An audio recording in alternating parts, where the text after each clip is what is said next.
Welcome, friends, to another edition of Economic Update Extra. We're going to be continuing our conversation with Professor David Harvey to pick up exactly where we left off in this conversation. So, David, I wanted to ask you what you think of this endlessly repeated mantra that, yes, capitalism globally crashed in 2008 and 9, but that we are now happily engaged in a great recovery and should understand that that sad moment, oh yes, maybe even that sad few years, is now well behind us and it's upward and onward from here. How do you respond to this kind of story?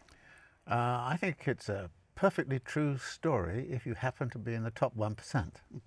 If you're anybody else, it's a bunch of lies. And this is the thing that is really kind of astonishing right now, is that the inability to recognize that the class perspective, which you and I tend to utilize, is so revealing about what story makes sense from what perspective. And it is indeed true that the rich have become much, much richer since 2007, 2008. They've used the mantra of never let a good crisis go to waste, and they've improved their wealth and power by all sorts of means.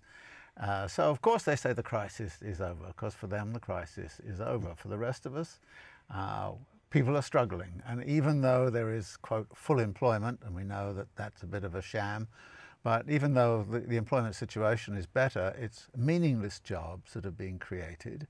Many people are working 60-hour weeks. Many people are actually finding it almost impossible to find a place to live because rents and all the rest of it have gone sky high. And one of the reasons rents have gone sky high is because there was something called quantitative easing, where the central banks threw a whole bunch of money out into and said, kind of, get on with it. And what happened to the money? It went into the stock market, propped up the stock market. It went into the property market. So every major metropolitan area in the world has had a boom in property and values, to the point where actually, if you're an ordinary person in San Francisco or or New York or Melbourne or Vancouver, you can't find a place to live, because you haven't got enough income to actually support the kind of money you need to actually get a sort of 2-bedroom apartment. But it's then amazing that the recovery, for me, it's almost like a cruelty. Yes. To go to the mass of people and tell them endlessly that they're in a recovery, Yes. will sooner or later force them to ask the question, but not me. Why am I not in it? And then, unfortunately, the society seems to have the answer, it's your fault. Yes. In other words, there is a recovery. We know that because we keep repeating it. If you're not participating, it's you. It's because you did not invest Properly. in yourself. As an entrepreneurial individual, you didn't invest in your go to the right own school, capital, accumulate the right degrees. You didn't take out enough debt, Yeah. and all the rest of it. Yeah, no, it's just kind of. It's your personal failing, which makes failing. the fact that you're suffering worse. Yes. It adds almost a kind of psychological, manipulative torture to the situation. And then, of course, they were very surprised that there's a real escalation in suicide rates and opioid addictions and all the rest of it. So you've got a real social crisis on your hands, and the roots of it lie very much in these processes you're talking about. Let me go back to the question that on the regular program that I asked you. What is the future for Marxism as a way of thinking?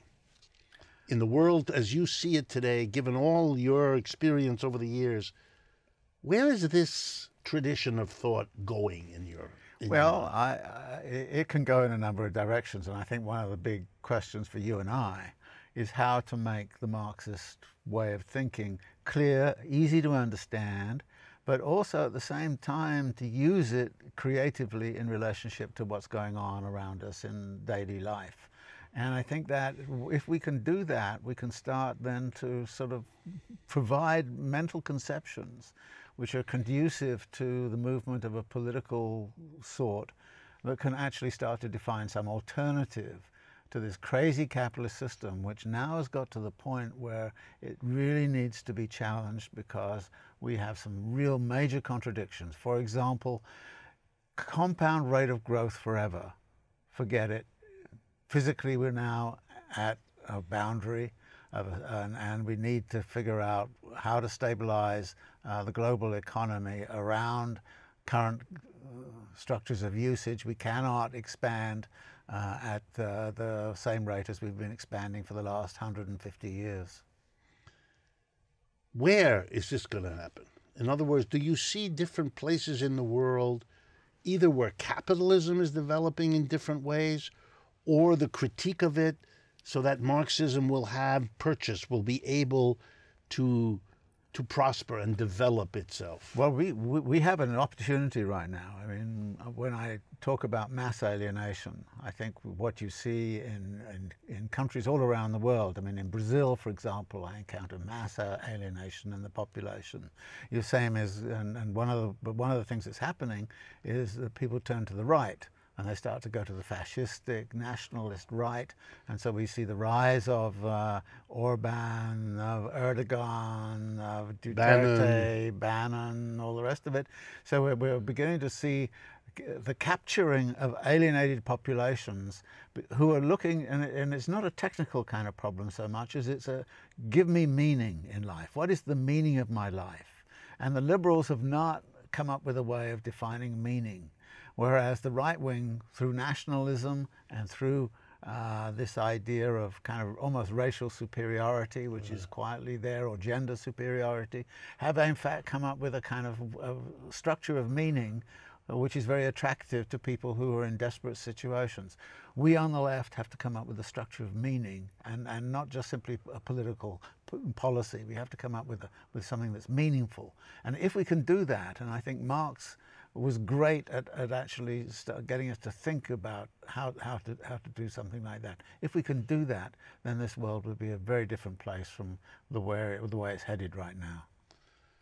Do you think there may be a kind of, I'm trying to think of the best way to say this, if masses of alienated people turn right for the reasons you've just given us, is it also not possible that as the right, given who they are and who they serve, cannot and will not change the economic crisis that those masses of people are in, that they will turn elsewhere because the right, that waving a nationalist flag does not put food on the table, et cetera, that there will be an opening to the left, waiting right behind the failure of the right to solve the problem? I think the opening for the left is already there. I don't think we wait for the right to fail. I think we talk to alienated populations directly and say, you are being given a false story about why this is going all wrong. The real problem here is capitalism. It's not your fault.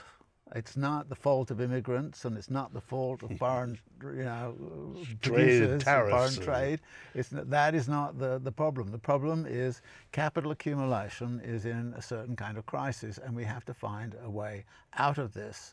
And we have to therefore mobilize again around the question of alienation. A comment drawing on your use of Marxian theory. Would the following sentence make sense to you? That the centers, the original centers of world capitalism, England, Western Europe, North America, Japan, excuse me, are now being, well, I'll use strong language, abandoned, that the center of capitalism has somehow moved away to the Indias and the Brazils and the Chinas and so on, that the economic growth, the spectacular rates of growth, the emergence of large numbers of millionaires, a whole host of signs might lead you to suspect that the center of gravity, in some sense, has moved from the origins to new areas, leaving the mass of the working classes in Western Europe, North America, and Japan a sea with a correct sense that they are being abandoned and they're angry and bitter. Does any of this... Well, I think again, the class perspective is important. From the perspective of the working class, what you're saying is true. From the perspective of the 1%, it's not true. because I think They still sit at the top. The center of power lies in a lot of financial institutions. It's still the case that the Federal Reserve in the United States is the center of much of what global capital accumulation is about.